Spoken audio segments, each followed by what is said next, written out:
साथियों, वर्ण मातृका चैनल में आप सभी का स्वागत है।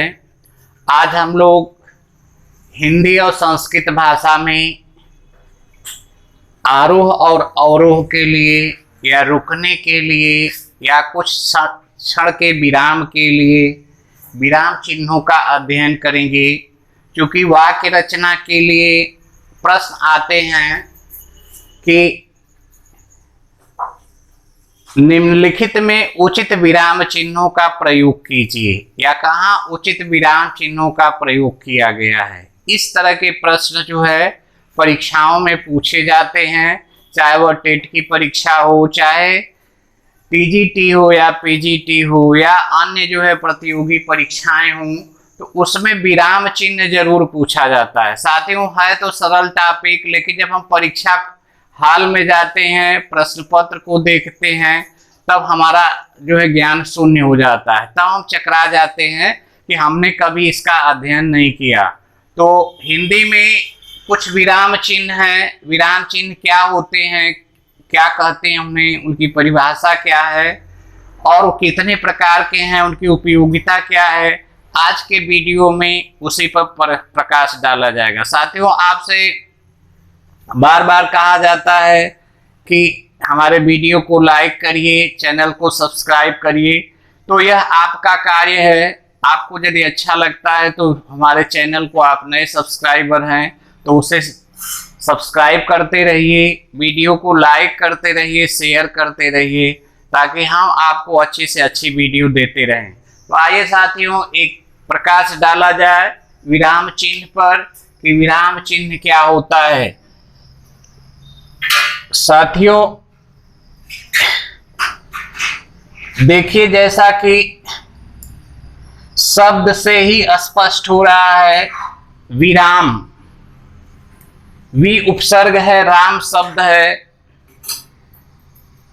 जब हम एक पद, चूंकि उपसर्ग और प्रत्यय का अर्थ ही होता है अर्थ को बदलना, नवीनता लाना, तो यहाँ राम में जब वी उपसर्ग लग जाता है तो यह इसका अर्थ हो जाता है रुकना, रुकना, ठहरना।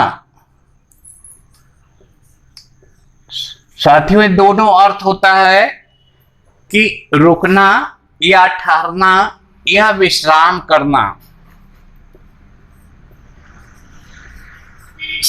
साथियों, इसकी आवश्यकता कब पड़ती है, तो इसके विषय में जो है बताया जाएगा कि वाक्य में जब हम किसी वाक्य की पूर्णता हो जाती है तब हम क्या लगाते हैं, जब हमें कुछ समय के लिए रुकना होता है तब क्या लगाते हैं, या उससे ज्यादा यानी पूर्ण विराम और अल्प विराम के बीच में कौन सा विराम होता है। तो ये प्रश्न है और इस विषय पर आपको बताने जा रहे हैं। लेकिन आप पहले यह जानिए कि विराम माने होता क्या है। तो परीक्षा में साथियों पूछा जाता है कि विराम का शाब्दिक अर्थ क्या होगा।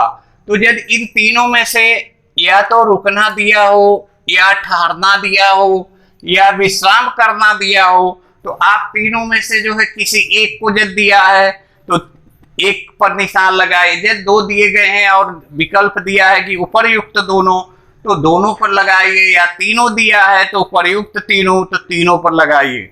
साथियों, इसकी परिभाषा होती है कि रुकने की प्रक्रिया भाषा में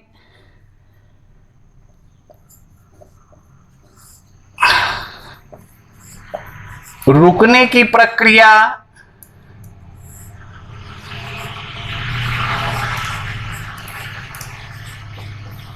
या ठहरने की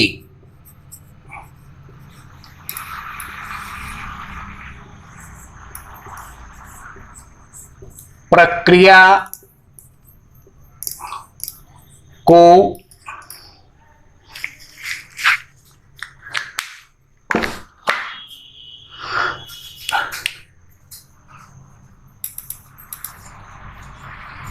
व्यक्त करने के लिए, व्यक्त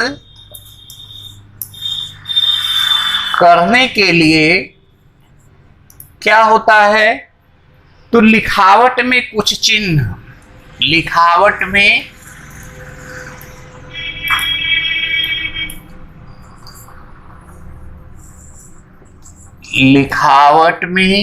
कुछ चिन्ह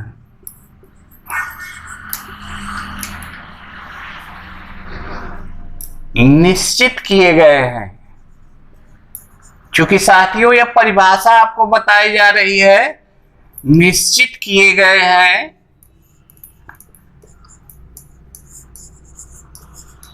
उन्हें क्या कहते हैं, तो कहा गया कि उन्हें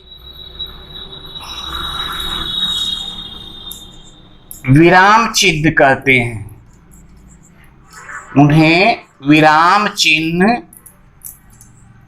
कहते हैं। साथियों एक बार फिर ध्यान दीजिएगा कि विराम का अर्थ होता है रुकना, ठहरना, विश्राम करना।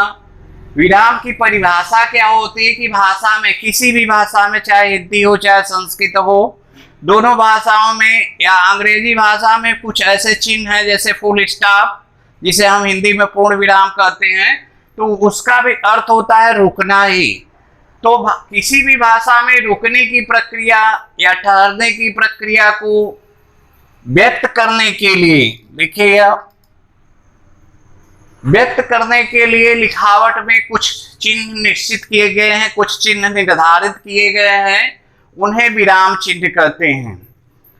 साथियों में बार बार प्रश्न जैसे आपका आ गया कि भाषा में ठहरने की प्रक्रिया को क्या कहते हैं, तो आपका जवाब हो जाएगा विराम चिन्ह कहते हैं।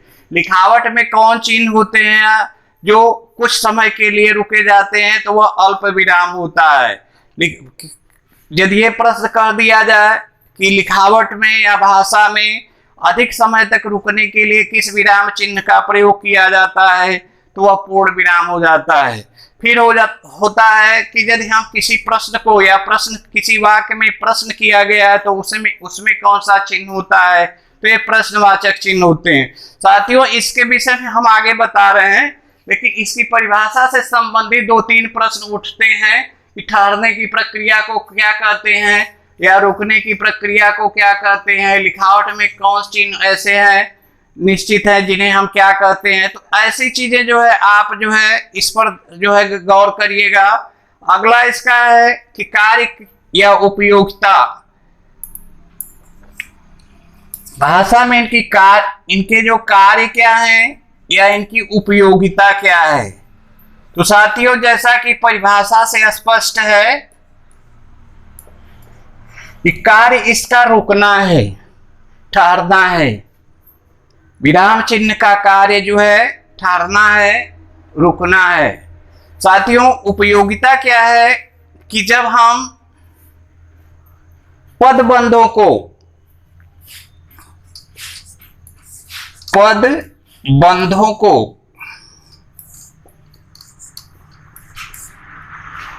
वाक्यांशों को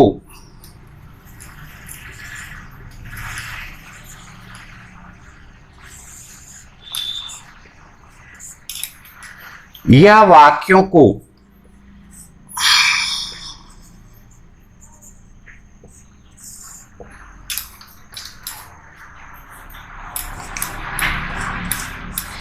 एक दूसरे से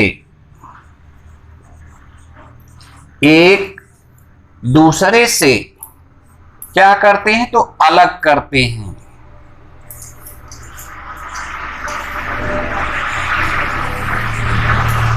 ठीक है, अथवा परस्पर में जोड़ते हैं, अथवा परस्पर में जोड़ते हैं।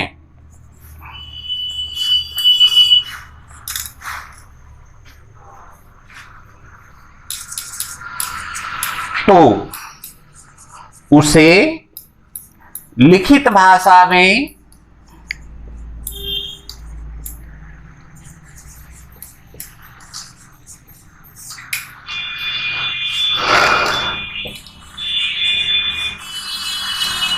विराम चिन्ह कहते हैं।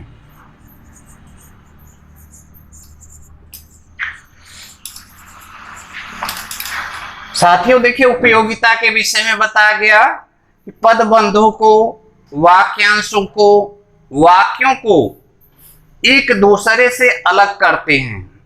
उपयोगिता क्या है कि विराम चिन्ह हमारे पदबंधों को, वाक्यांशों, देखिए पदबंधों को, वाक्यांशों को या वाक्यों को क्या करते हैं, तो कहा गया एक दूसरे से अलग करते हैं अथवा परस्पर में, आपस में जोड़ते हैं। उसे लिखित भाषा में विराम चिन्ह कहते हैं। जैसे साथियों देखिए कि मोहन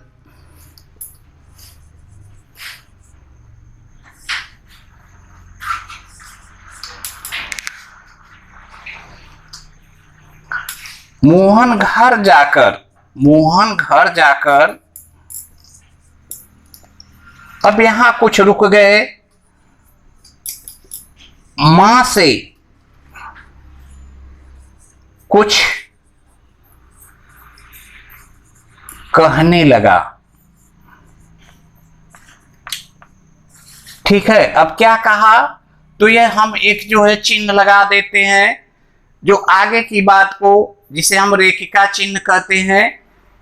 यहां देखिए हम अल्प विराम लगा दिए कि यहां हम कुछ समय के लिए रुके। मोहन घर जाकर मां से कुछ कहने लगा, तो यहाँ जो है यह पदबंध को अलग कर रहा है कि हम पहला काम कर रहे हैं, या मोहन जो है पहला काम कर रहा है, घर जा रहा है।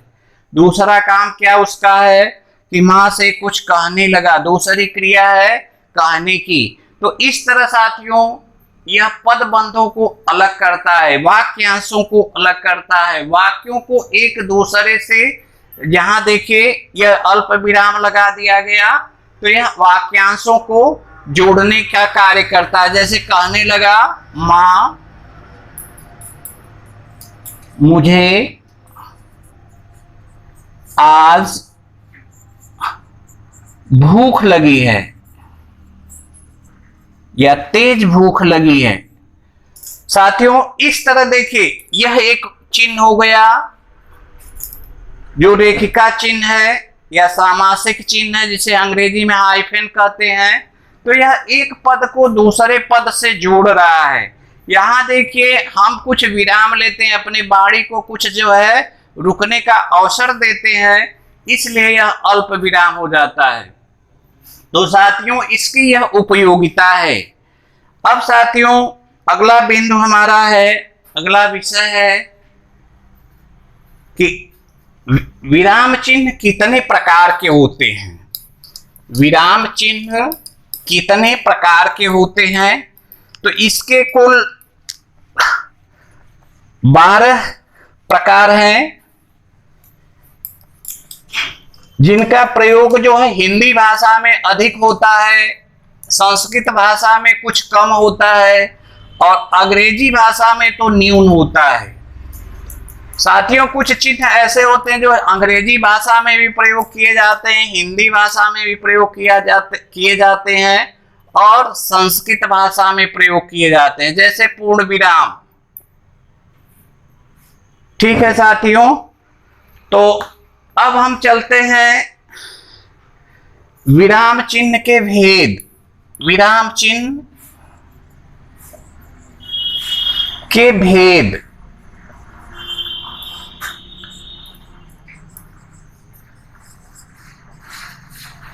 वह उदाहरण भी आपको दिखा दिया जाए ताकि आपको समझने में, पहचानने में सरलता हो जाए। पहला जो चिन्ह होता है जिसे हम पूर्ण विराम कहते हैं, जो पहला होता है हमारा विराम चिन्ह पूर्ण विराम, इसमें होता क्या है कि एक हम सीधी रेखा खींच देते हैं जो यह दर्शाता है कि हमें अब रुक जाना है, हमें यहाँ कुछ जो है अपनी बाणी को विराम कर देना है, अवसर दे देना है, ताकि हमारी सांसें जो है, हमारी जो बोलने की क्षमता है वह बनी रहे। अंग्रेजी में साथियों इसे कहते हैं फुल स्टॉप, जिसका चिन्ह देखिए साथियों इस तरह जो है वाक्य के अंत में यह लगा दिया जाता है।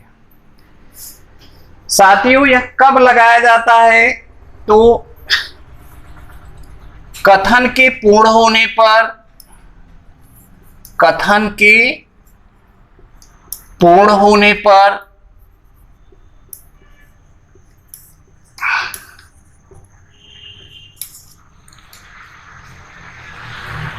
दूसरा इसका होता है कि अप्रत्यक्ष कथनों, अप्रत्यक्ष कथनों या प्रश्नों के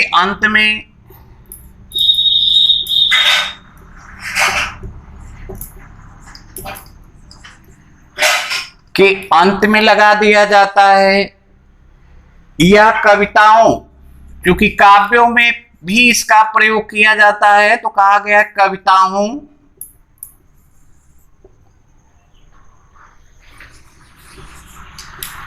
में छंद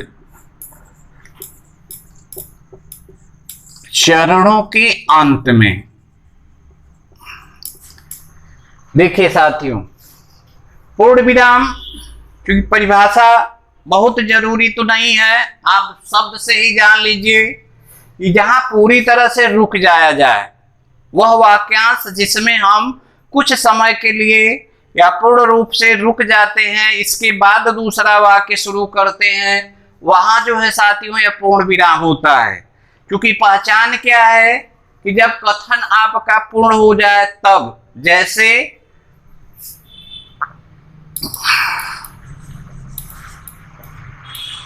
सुधा पढ़ती है, या संस्कृत में कह दिया जाए सुधा पठति, तो यहां पूर्ण विराम लग जाता है। यह एक कथन जो है पूरा हो गया, ठीक है। फिर अप्रत्यक्ष कथनों या प्रश्नों के अंत में, तो जो अप्रत्यक्ष कथन है, ठीक है, तो उसमें साथियों है कि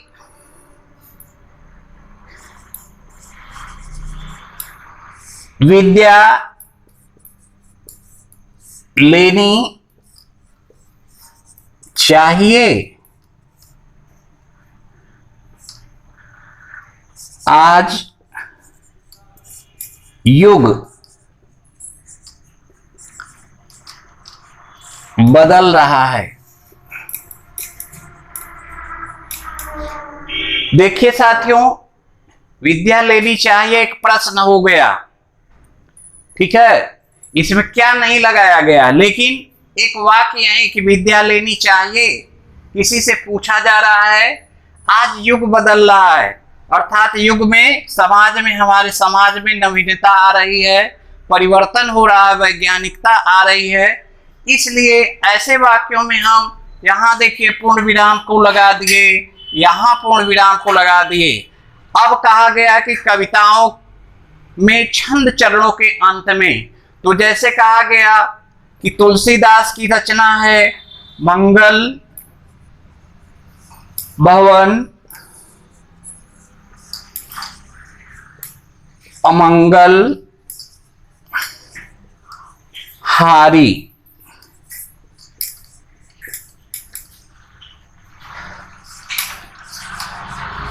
द्रवहु द्रवहु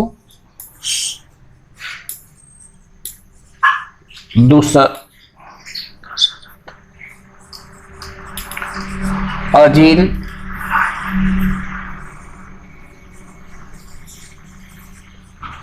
बिहारी। साथियों देखिए जो काव्य रचनाएं होती हैं या श्लोक होता है तो उसमें भी जो है यह पूर्ण विराम, हम अपनी जो है वाणी को जब रोक करके दूसरा पद शुरू करते हैं तब वहां यह विराम चिन्ह का प्रयोग किया जाता है। साथियों परीक्षा में पूछ दिया जाता है, परीक्षा की दृष्टि से आपको बताया जाए कि परीक्षा में आपको कैसे प्रश्न आते हैं। सुधा पढ़ती है, जैसे एक वाक्य आपको दे दिया गया, सुधा पढ़ती है, रोज स्कूल जाती है, रोज स्कूल जाती है। अब कह दिया गया कि क्या इस वाक्य में उचित विराम चिन्हों का प्रयोग किया गया है, या इस वाक्य में उचित विराम चिन्हों का प्रयोग करिए। तो साथियों देखिए, पहचान आप देखिए कि सुधा पढ़ती है, एक क्रिया वह समाप्त कर चुकी, एक वाक्य जो है उसमें जब क्रिया समाप्त हो चुकी तो वाक्य जो है पूर्ण हो गया।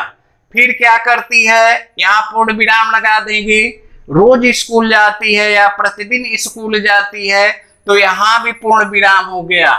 फिर जो है कह दिया गया कि घर आकर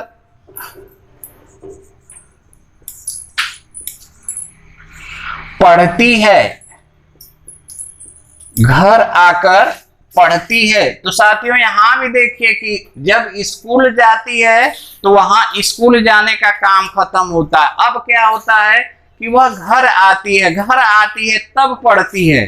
तो ऐसी स्थिति में साथियों यह पूर्ण विराम लगाया जाता है। अब साथियों आइए देखा जाए पूर्ण विराम के बाद कि अल्प विराम क्या होता है, क्योंकि पूर्ण विराम का ही यह संक्षिप्त रूप है। पूर्ण विराम में हम पूरी तरीके से रुकते हैं, अल्प का नाम ही जो है थोड़ा सा है, अल्प माने थोड़ा या छोटा, लघु। तो हम अल्प विराम में कितना रुकें यह इसमें बताया जाएगा कि अल्प विराम, दूसरा जो विराम चिन्ह है वह अल्प विराम है।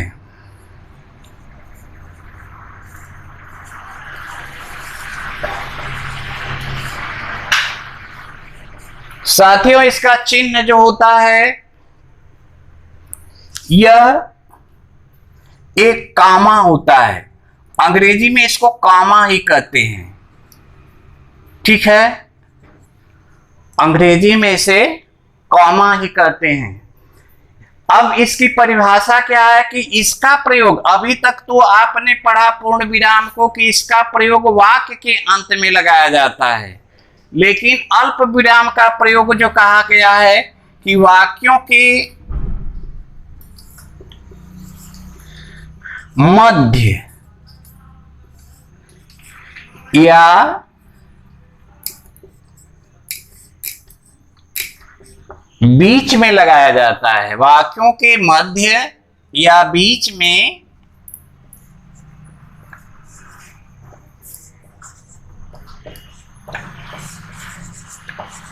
लगाया जाता है।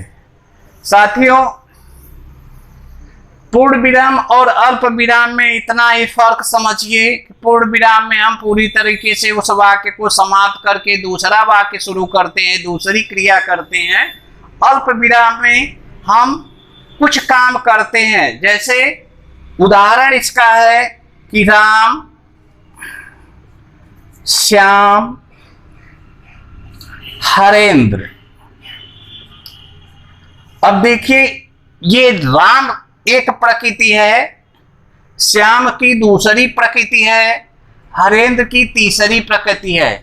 तो ऐसी स्थिति में हम देखिए यहाँ बीच में जो है यहाँ अल्प राम बोल लेते हैं, तब हमारा जो उच्चारण होता है वह श्याम होता है। तो जब हम पढ़ते हैं राम श्याम पढ़ते हैं, देखिए साथियों प्रयोग क्या है कि जब हम राम को बोल लेते हैं तो थोड़ा सा कुछ समय के लिए हम रुकते हैं, राम श्याम, ऐसा नहीं राम श्याम बोल लेंगे, ठीक है। उच्चारण करते समय यह शुद्धता होनी चाहिए कि राम, जैसे इस चिन्ह का प्रयोग हो गया तो शुद्धता आनी चाहिए कि राम जब हम पूरा कह लेते हैं, श्याम फिर रुकते हैं थोड़ा सा, फिर हरेंद्र क्या करते हैं, पढ़ते हैं। यहां यह चिन्ह नहीं होगा, इन दोनों के मध्य में यह चिन्ह होगा कि राम श्याम हरेंद्र पढ़ते हैं। दूसरा है जैसे कि पानी क्या है? पानी जीवन है,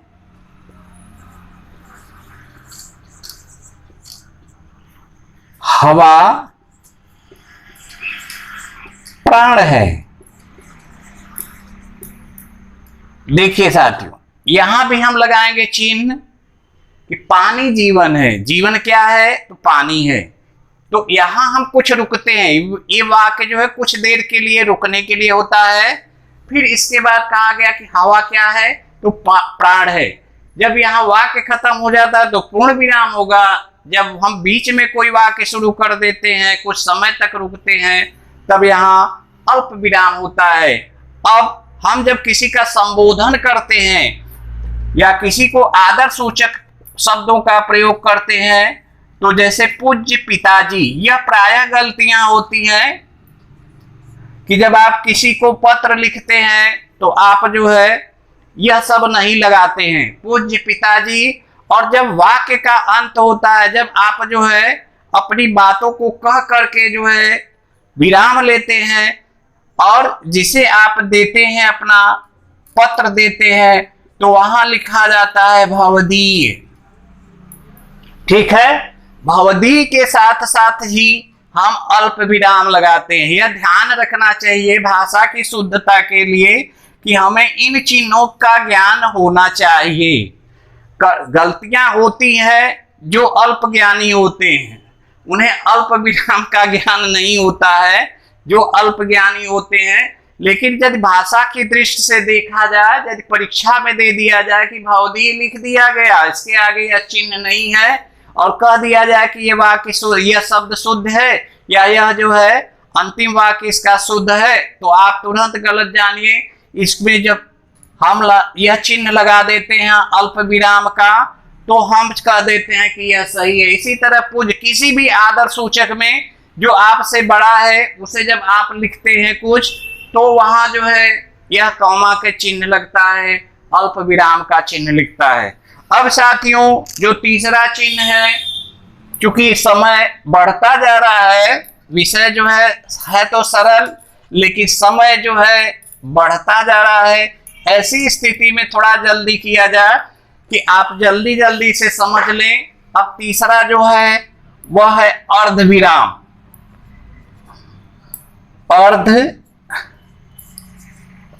विराम, अभी कहा गया कि पूर्ण विराम, अल्प विराम, अर्ध विराम, इसमें साथियों यह चिन्ह इसका होता है।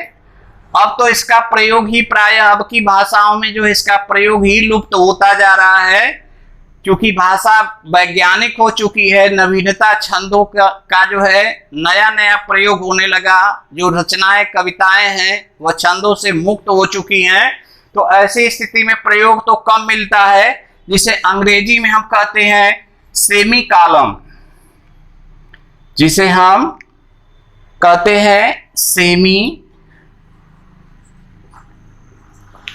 कॉलन। ठीक है, तो साथियों परिभाषा इसकी क्या होती है कि जब अल्प विराम से कुछ ज्यादा। हाँ साथियों, तो देखिए कुछ ज्यादा किससे, तो कहा गया कि जब अल्प विराम से कुछ ज्यादा और पूर्ण विराम से कुछ कम समय के लिए रुका जाए, तो वहां अर्ध विराम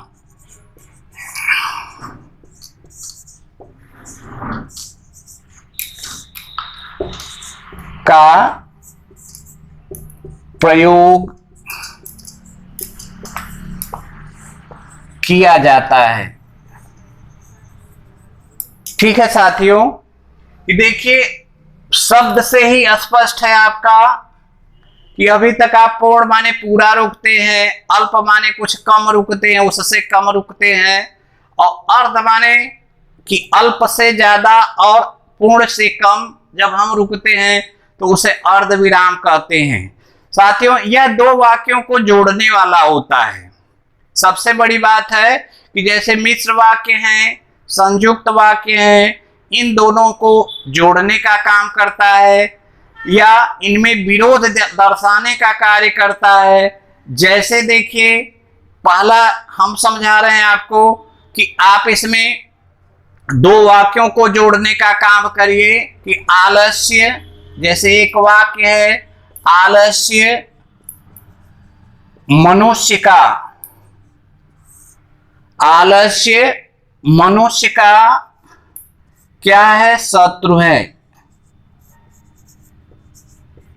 साथियों अब ऐसी स्थिति में देखिए हम कुछ समय के लिए यहां रुकते हैं और फिर सुझाव दिया जा रहा है आपको कि इससे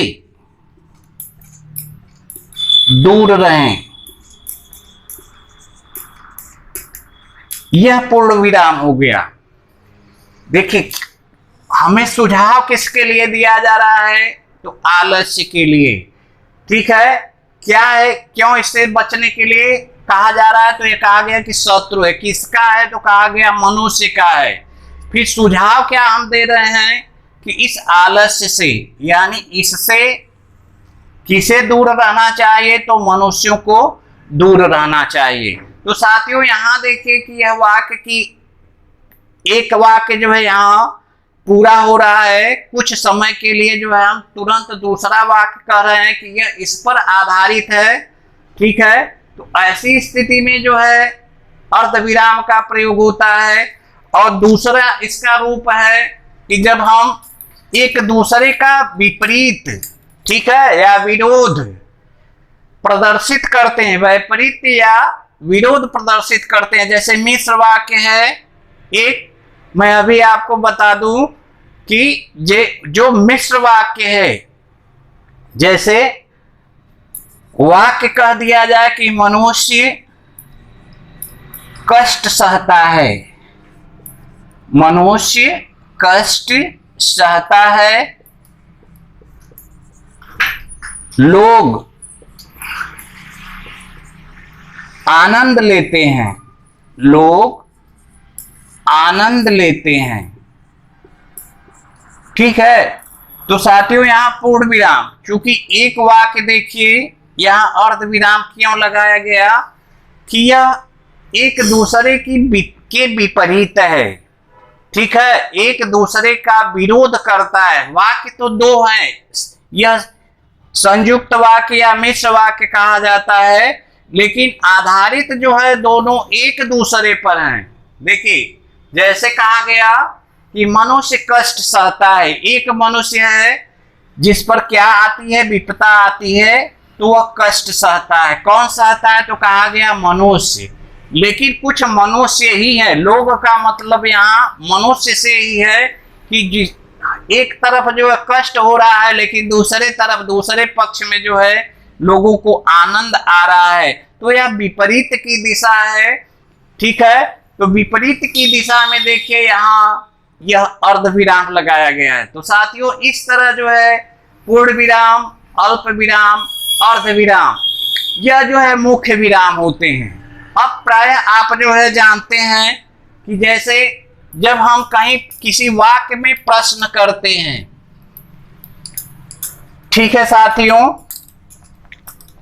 अब इसमें कुछ विराम चिन्ह रुक रह जाते हैं, वीडियो लंबा हो रहा है, इसलिए हम अगली वीडियो में आपको शेष विराम चिन्हों को बताएंगे। आपको यह मेरा वीडियो पसंद आए तो आप नए सब्सक्राइबर हैं तो मेरे वीडियो को, मेरे चैनल को सब्सक्राइब करिए, वीडियो को लाइक करिए और शेयर करते रहिए। साथियों धन्यवाद। तुरंत